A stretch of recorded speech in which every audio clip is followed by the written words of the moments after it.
Hello everyone, नमस्कार। Welcome back to learn with Simran. आशा करती हूँ आप सभी अच्छे हैं। तो मैं फिर से हाजिर हूँ एक नई वीडियो के साथ, जिसके अंदर आज हम डिस्कस करेंगे कि डेमोक्रेसी क्या होता है, डेमोक्रेसी के मेरिट्स, डीमेरिट्स और फाइनली हम डिस्कस करेंगे डेमोक्रेसी के टाइप्स। तो शुरू करते हैं। तो democracy is the most popular system of government in the modern world. कि आज के आधुनिक विश्व में जो डेमोक्रेसी है, जो लोकतंत्र है, वो एक most popular system of government है।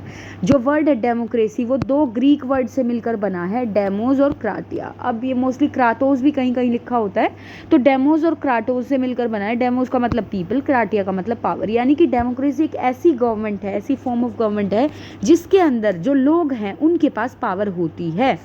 डेमोक्रेसी के अंदर क्या होता है, अब्राहम लिंकन के अकॉर्डिंग, अब्राहम लिंकन ने एक डेफिनेशन दी जो कि वर्ल्ड फेमस है कि democracy is a government of people. की सरकार जो होती है वो लोगों की होती है, बाय द पीपल, लोगों के द्वारा होती है, एंड फॉर द पीपल, और लोगों के लिए होती है। अब अकॉर्डिंग टू सीले, फिर सीले ने एक डेफिनेशन दी डेमोक्रेसी की। उन्होंने कहा कि democracy is a government in which everyone has a share. यानी कि लोकतंत्र एक ऐसी सरकार है जिसके अंदर हर एक इंसान का कोई ना कोई हिस्सा होता है। अब आते हैं मेरिट्स ऑफ डेमोक्रेसी की डेमोक्रेसी के फायदे क्या हैं। It is based on equality. Under this system there is no discrimination. यानी कि जो लोकतंत्र है, डेमोक्रेसी के अंदर इक्वालिटी का प्रिंसिपल होता है।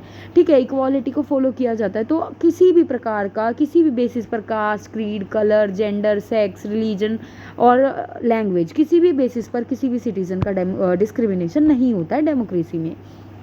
It aims at the welfare of all. अब जो डेमोक्रेसी है वो किसी एक क्लास या एक सेक्शन के लिए काम नहीं करती, वो सब के लिए काम करती है, सबके हित के लिए काम करती है।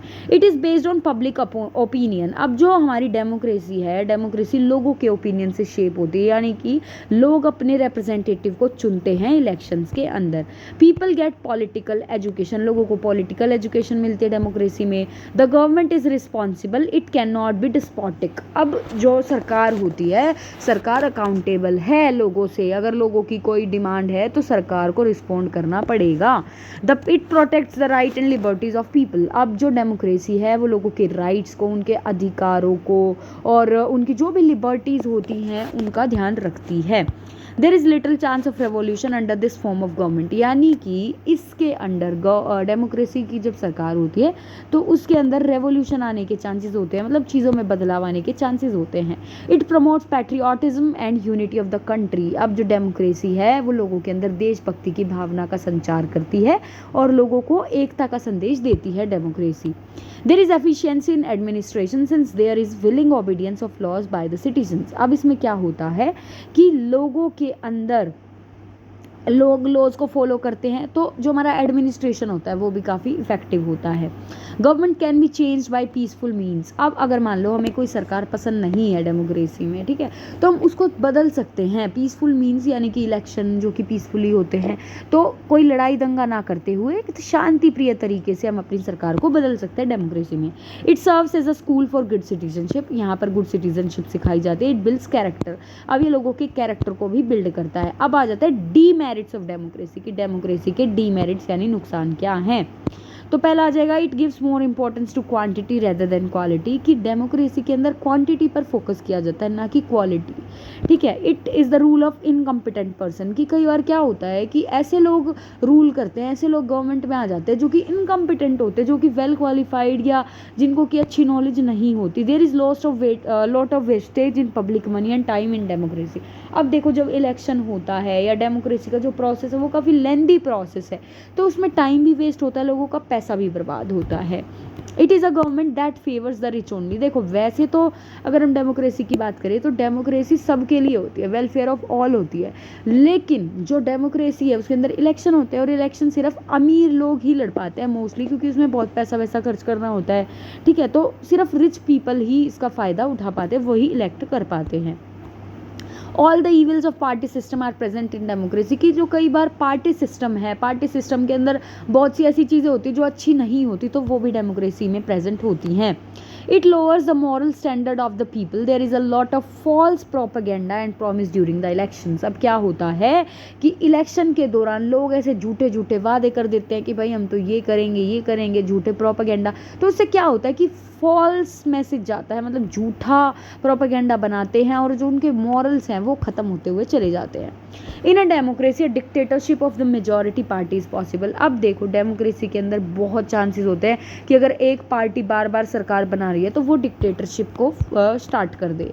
It is an unstable government specially in those countries which have many political. अब देखो जहाँ पर ज़्यादा पॉलिटिकल पार्टीज होंगी तो वहाँ की जो सरकार है वो अनस्टेबल होती है कि कभी कोई गवर्नमेंट कोई पॉलिटिकल पार्टी राज कर रही है, कभी कोई, तो जो गवर्नमेंट है वो स्टेबल नहीं रह पाती।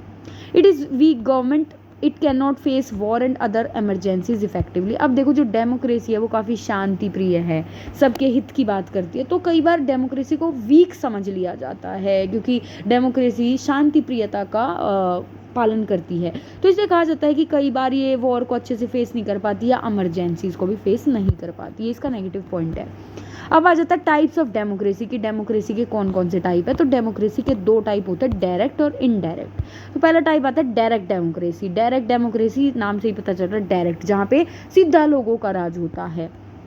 Direct democracy is that form of government in which all the citizen directly participate in the affair of state। यानी कि डायरेक्ट डेमोक्रेसी में जो लोग हैं वो डायरेक्ट पार्टिसिपेट करते हैं किसी भी हिस्से, किसी भी कॉन्सेप्ट में या किसी भी अफेयर ऑफ द स्टेट में। All the citizen participate in making of laws. जब लॉज बनते, देखो हमारे यहाँ पर लॉज कौन बनाते हैं, हमारे यहाँ इनडायरेक्ट डेमोक्रेसी है इंडिया में, और इनडायरेक्ट डेमोक्रेसी में लॉज हमारे जो रिप्रेजेंटेटिव होते हैं, जो एग्जीक्यूटिव डिपार्टमेंट में जो लोग होते हैं वो बनाते हैं। लेकिन जो डायरेक्ट डेमोक्रेसी होती है वहाँ पे जो लोग हैं वो खुद लॉ बनाते हैं, taking of important decision and executing them, मतलब सारे ही काम लोग करते हैं वहाँ पर। This is in fact the true form of democracy. ये एक सच्ची फॉर्म ऑफ डेमोक्रेसी इसको कहा जा सकता है। But the working of this system is possibly in those state only whose population is very small. लेकिन ये वहाँ पर पॉसिबल है, वहाँ पर अच्छे से काम कर सकती है जहाँ पर जो लोगों की पॉपुलेशन है, संख्या है, वो कम होती है। It prevailed in many ancient states की पहले के ज़माने में बहुत सारे स्टेट्स थे जहाँ पर डायरेक्ट डेमोक्रेसी फॉलो होती थी। Now days since the population of the most of the states is in crores the working of this system is not possible. अब जो आज का हमारा विश्व है उसमें जो पॉपुलेशन है वो बहुत ज़्यादा बढ़ती जा रही है, तो ये काफ़ी ज़्यादा मुश्किल हो जाता है आज के टाइम पे इस डेमोक्रेसी को पालन करना। At present this system prevails in Switzerland. आज के टाइम पर भी डायरेक्ट डेमोक्रेसी फॉलो होती है स्विट्ज़रलैंड देश के अंदर। अब आती है इनडायरेक्ट डेमोक्रेसी। देखो इनडायरेक्ट डेमोक्रेसी इंडिया भी फॉलो करता है, ठीक है। इनडायरेक्ट डेमोक्रेसी के अंदर मतलब हम लोग डायरेक्ट रूल नहीं करते, हम अपने रिप्रेजेंटेटिव चुनते हैं इलेक्शन के थ्रू, ठीक है। अपने रिप्रेजेंटेटिव चुनते हैं एक सर्टेन पीरियड के लिए कि इस टाइम से इस टाइम तक ये लोग हमारे गवर्नमेंट को रन करेंगे। Ordinary citizen do not participate directly in making of laws and their execution. अब जैसे डायरेक्ट डेमोक्रेसी में था कि आम लोग, हर कोई लोग पार्टिसिपेट कर रहा था लॉ बनाने में भी और एग्जीक्यूट करने में भी। हमारे यहाँ आम लोग नहीं करते, सिर्फ जो लोग चुने जाते हैं वो करते हैं। This system prevails in India, England and USA. इन देशों में डायरेक्ट डेमोक्रेसी पाई जाती है। अब आते हैं फीचर्स ऑफ डेमोक्रेसी की डेमोक्रेसी के कौन कौन से फीचर्स हैं। तो पहला है इलेक्टेड रिप्रेजेंटेटिव ऑफ पीपल, यानी कि लोगों का रिप्रेजेंटेशन होता है डेमोक्रेसी के अंदर। And final decision making power to the representative, और जो डिसीजन मेकिंग पावर होती है वो भी रिप्रेजेंटेटिव्स के पास होती है। फ्री और फेयर इलेक्शंस होते हैं डेमोक्रेसी के अंदर। वोटिंग राइट मिलता है इक्वल वैल्यू के साथ, जिसको भी 18 उम्र हो जाती है, यानी चाहे वो आदमी किसी भी कास्ट, किसी भी जेंडर का हो, कहीं से बिलोंग करता हो, कोई भी लैंग्वेज बोलता हो, अगर वो 18 साल से ऊपर का है तो उसको राइट टू वोट होगा डेमोक्रेसी के अंदर। Fundamental rights and protection of individual freedom. Democracy के अंदर सबको फंडामेंटल राइट्स दिए गए हैं और उनकी इंडिविजुअल फ्रीडम की प्रोटेक्शन की जाती है। तो ये था हमारा टॉपिक डेमोक्रेसी। आशा करती हूँ आपको समझ आया होगा। Thank you so much for watching this video. Please do like, share and subscribe to my channel, and if you have still any query you can mention that in the comment section. Thank you for watching.